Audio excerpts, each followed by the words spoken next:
बोलो बोलो संतों गुरु घासी की जय। बोलो बोलो संतों गुरु बाबा की जय। गुरु घासी की जय, गुरु बाबा की जय। गुरु घासी की जय, गुरु बाबा की जय। बोलो बोलो संतों गुरु घासी की जय। बोलो बोलो संतों गुरु बाबा की जय।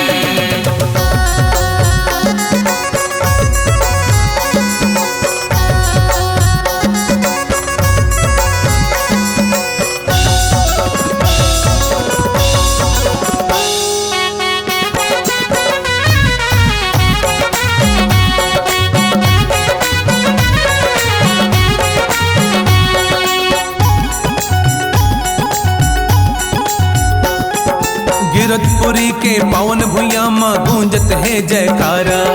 गुरु नाम अमर है जग में जैसे चांद सितारा।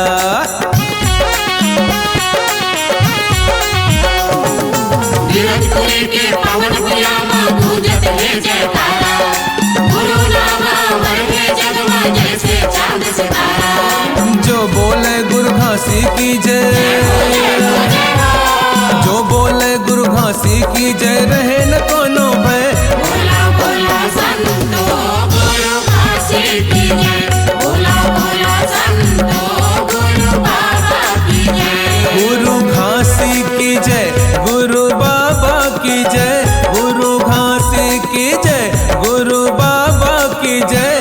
बोलो बोलो संतों गुरु बाबा की जय। बोलो बोलो संतों गुरु बाबा की जय।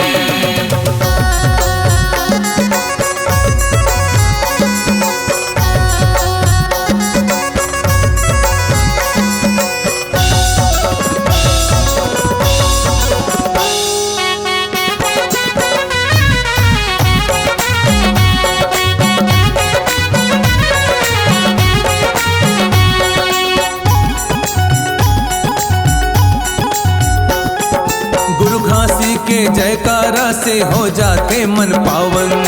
जीवन के हर कष्ट मिटे, सुख मां बीते ये जीवन।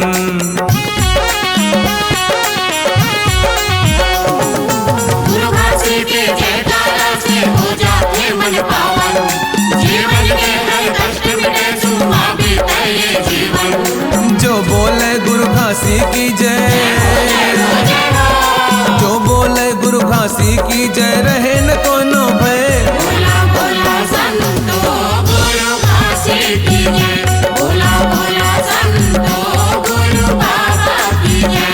गुरु बाबा की जय, गुरु घासी की जय। गुरु बाबा की जय, गुरु घासी की जय। बोलो बोलो संतों गुरु घासी की जय। बोलो बोलो संतों गुरु बाबा की जय। बोलो बोलो संतों गुरु घासी की जय। बोलो बोलो संतों गुरु घासी की जय। बोलो बोलो संतों गुरु बाबा की जय।